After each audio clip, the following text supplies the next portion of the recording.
안녕하세요. 일본의 소식을 쉽고 빠르게 간추려서 전해드리는 오늘의 일본입니다. 6월 29일 월요일 오전 뉴스 보내드리겠습니다. NHK 보도에 따르면 28일 도쿄에서 60명, 홋카이도에서 17명의 감염이 확인되는 등 총 113명의 확진 판정을 받은 것으로 파악되었습니다. 일본 내 감염이 확인된 사람은 18,522명이며 요코하마 크루즈선을 포함하면 총 19,234명이 감염된 것으로 파악되었습니다. 한편 이날 사망자는 없었으며 누적 사망자는 일본 내 감염이 972명, 요코하마 크루즈선 승선자를 포함하면 전체 985명입니다.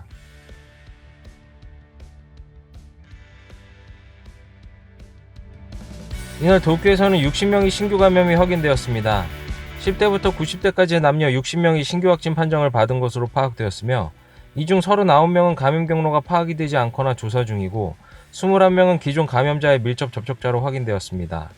또한 20대에서 30대가 총 45명으로 전체의 75%를 차지하여 젊은 층의 감염이 두드러지며 60명 중 31명이 유흥과 관련 감염으로 파악되었으며 가정 내 감염이 4명, 지인들과 회식을 통한 감염이 3명으로 확인되었습니다.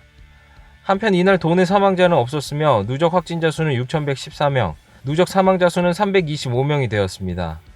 또한 도쿄가 제시한 지표로 일주일간 신규 감염자 수의 평균은 47.7명, 감염 경로 불명의 비율은 52.1%이며 주당 증가 비율은 1.39배로 여전히 신규 감염자의 증가 추세를 유지 중에 있습니다.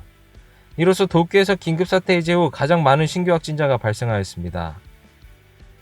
이렇게 코로나19 바이러스의 감염자가 도쿄에서 증가하고 있는 것에 대해서 니시무라 경제재생 담당상은 수도권을 중심으로 새로운 집단 감염이 발생하지는 않았는지 중점적으로 조사할 생각을 나타냈습니다. 東京のこの感染の状況をですね、しっかりと把握、データに基づいて把握をし、マッピングをしながらですね、その対応を考えていきたい。 니시무라 장관은 도쿄의 감염자가 증가하는 가운데 수도권 신규 감염자 수가 전국에서 차지하는 비율에 대해서 긴급사태 선언 중에는 50에서 60%였지만 최근 80에서 90% 가까이가 되고 있다고 지적하였습니다. 그리고 수도권의 밤의 거리 등을 중심으로 새로운 집단 감염이 발생하지 않았는지 중점적으로 분석을 진행하고 대응해갈 생각을 나타냈습니다. 다음 소식입니다.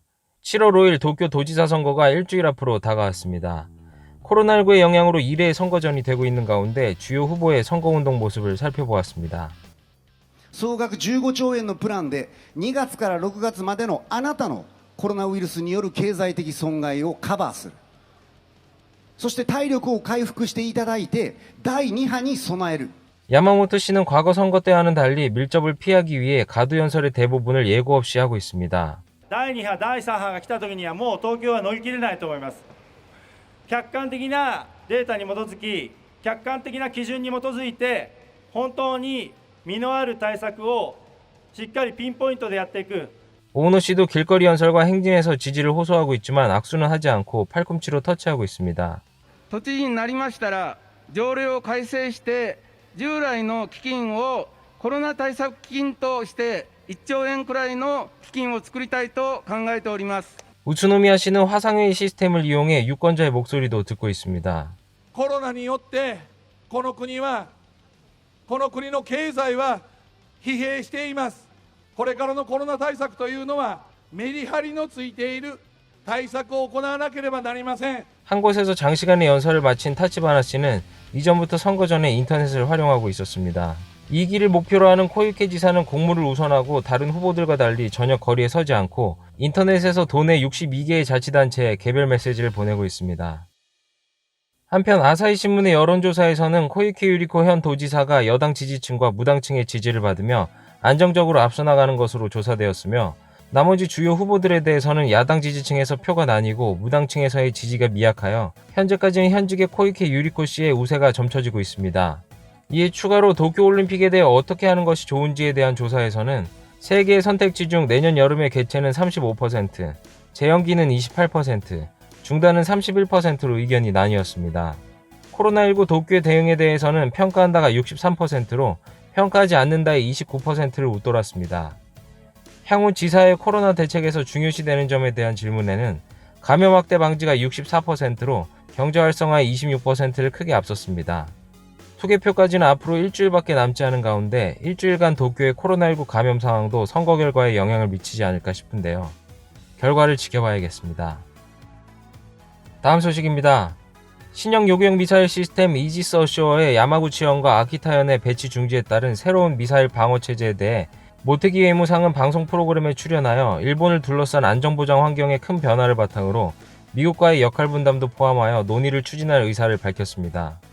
일본 정부는 이지스 어쇼어의 야마구치, 아키타 두 현의 배치를 포기하고 새로운 미사일 방어 체제의 기본 방향에 대해서 적의 기지를 직접 파괴할 수 있는 적기지 공격 능력의 보유 여부도 포함하여 논의할 방침이라고 밝혔습니다.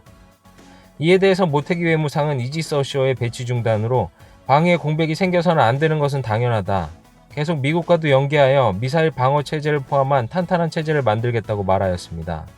이어 자위대는 전수방위, 미국은 공격을 담당하는 미일의 역할 분담에 대해서 기본적인 역할 분담은 바뀌지 않는다고 생각하고 있지만 일본을 둘러싼 안전보장 환경이 싹 바뀌어왔으며 그것을 바탕으로 한 방위력의 본질과 미일 동맹의 본질을 제대로 생각하고 넘어가야 한다라고 말하였습니다. 다음 소식입니다. 비닐봉투의 유료화가 다음 달 1일부터 의무화되는 것에 대해 백화점 등에서는 종이봉투도 유료화하는 움직임이 일고 있습니다. 이는 재사용이 가능한 장바구니 등의 이용을 촉진하려는 목적이 있습니다. 미츠코시 이세탄 홀딩스는 다음 달 1일부터 순서대로 직영의 식품 매장에서 플라스틱 비닐봉투 제공을 중지하며 종이봉투를 유료로 판매 시작합니다. 기존 종이봉투보다 두께감 있게 내구성을 높이고 발수가공 처리를 하였으며 가격은 크기에 따라 30엔이나 50엔입니다. 하지만 의료품 및 자파 매점에서는 계속 무료로 종이봉투를 제공할 방침입니다. 미츠코시 이세탄 홀딩스 그룹은 이러한 대처로 인해 장바구니를 가지고 오는 비율을 30%까지 높이겠다라고 이야기하고 있습니다. 또한 식품 소매점인 칼디커피팜은 약 450개 점포에서 올해 4월부터 비닐봉투의 무료 제공을 그만두었으며 대신 종이봉투를 15엔에 판매하며 장바구니의 지참을 늘리는 이용을 촉구하고 있습니다. 이렇게 소매점에서는 플라스틱 쓰레기 감소나 환경보호의 억제로 이어지는 것으로 무료 비닐봉투를 없애고 유료 종이 쇼핑백으로 전환하려는 움직임이 이어지고 있어서 장바구니의 이용이 한층 더 퍼질지 주목됩니다. 다음 소식입니다.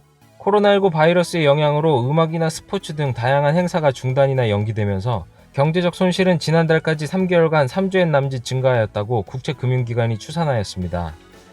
일본 정책투자은행은 올해 3월부터 5월에 전국 각지에서 중단이나 연기된 이벤트가 개최되었다면 관객들의 숙박비, 음식비, 회장 사용료, 그리고 스태프의 인건비 등으로 어느 정도 파급 효과가 있었는지를 추산하고 그것을 경제적인 손실로 나타냈습니다. 자치단체 등이 주최하는 지역의 축제는 3달 동안 1116건이 중단이나 연기되면서 1조 7,411억엔의 손실이 되었다고 하였습니다. 또한 라이브 음악이나 연극 등의 중단이나 연기는 12,705건으로 손실은 9,048억엔, 프로야구와 제1리그 등 프로스포츠는 1,150건으로 손실은 2,688억엔에 이른다고 보고 있습니다. 또한 국제회의나 전시회 등의 중단과 연기에 따른 손실을 포함하여 전체로는 3조 256억엔에 달한다고 추산하고 있습니다. 또한 이후 7월과 8월은 예년 행사의 개최가 많아지는 시기이므로 중지와 연기가 계속되면 손실은 더욱 커진다고 보고 있습니다. 일본 정책투자은행 지역기획부 담당자는 프로스포츠 등에서 재개의 움직임이 일고 있지만 당분간은 관객 수를 줄이는 대응을 취하고 있어 예전처럼 경제적 파급 효과는 얻을 수 없다고 예상된다라고 이야기하였습니다. 다음 소식입니다. 마이넘버 카드를 가진 사람을 대상으로 쇼핑 등에서 사용할 수 있는 포인트를 환원하는 소비 활성화 대책인 마이너 포인트의 이용 신청이 7월부터 시작됩니다. 전자화폐를 충전하거나 QR 결제로 쇼핑을 하면 5,000엔을 상한으로 25%의 포인트분을 지급받게 됩니다. 이를 이용하기 위해서는 우선 마이넘버 카드가 필요하며 포인트를 관리하는 계좌에 해당하는 마이키 아이디를 설정해야 합니다. 7월부터 가능한 신청에서는 전용 사이트 등에 접속하여 포인트 부여 대상이 되는 결제 방법을 지정하게 되는데 교통계열 전자화폐나 QR코드, 신용카드 등 100가지가 넘는 캐시레스 서비스에서 고를 수 있습니다. 올해 9월부터 2021년 3월 말까지 7개월간 해당 서비스를 이용하면 포인트가 부여되게 됩니다. 하지만 현재 마이넘버 카드의 교부 매수는 약 2,200만 장으로 보급률은 20% 정도에 그쳐 총무성은 마이너 포인트의 예산을 4천만 명분 확보하여 신규 마이넘버 카드의 취득을 촉진할 방침입니다. 한편 우려에 대한 의견도 있습니다. 코로나19 바이러스 대책을 위한 한 명당 10만엔의 특별 정액 급부금 신청 시 마이넘버 카드를 사용한 온라인 신청에서는 비밀번호를 잊어버린 사람이 재설정하기 위해 시스템 접속과 시음면 창구에 몰려 처리가 늦어지는 사태를 초래하였습니다. 마이너 포인트의 신청에서도 별도로 4자리의 비밀번호가 필요하여 급부금 때와 같은 트러블을 초래할 수 있습니다. 이에 총무성은 2020년도 제2차 추경 예산안에 시스템 증강비를 계상하는 등 대책에 임하고 있으며 담당자는 신청 개시까지 관련되는 시스템을 우선해서 대응하겠다고 밝혔습니다. 환원은 9월부터 시작될 예정으로 총무성은 이를 계기로 마이넘버 카드 보급률의 상승을 예상하고 있습니다. 한편 코로나19 대책으로 전국민 10만엔 지급이 대도시 중심으로 지연되는 것으로 파악되었습니다. 전국의 지급률은 60% 정도인데 반해 20개의 정령시와 도쿄 23구의 조사 결과 오사카시 3%, 치바시 3%, 나고야시 9%로 10%에도 미치지 못한 곳이 있는 것으로 파악되었습니다. 또한 도쿄의 세타가야구 12%, 카와사키시 17% 등 도내 8개의 시구의 지급률이 20% 미만으로 나타났습니다. 이는 문의 대응에 쫓긴다, 개봉 작업에 시간이 걸린다는 등 인구가 많은 자치단체를 중심으로 대량의 사무를 처리하지 못하고 있는 것으로 파악되었습니다. 한편 108만 가구의 삿포로시는 92%, 코베시는 78%, 후쿠오카시는 53%로 도시의 크기로만 지급 속도를 좌우한다고는 말할 수 없는 지역도 있었으며 급부의 진척에는 도시별 큰 차이를 보였습니다. 오늘 일본 소식은 여기까지입니다. 월요일입니다. 한 주의 시작 힘차게 하시길 바라겠고요. 저는 또 새로운 소식으로 찾아뵙도록 하겠습니다. 시청해주셔서 감사합니다. 이그저튜브였습니다.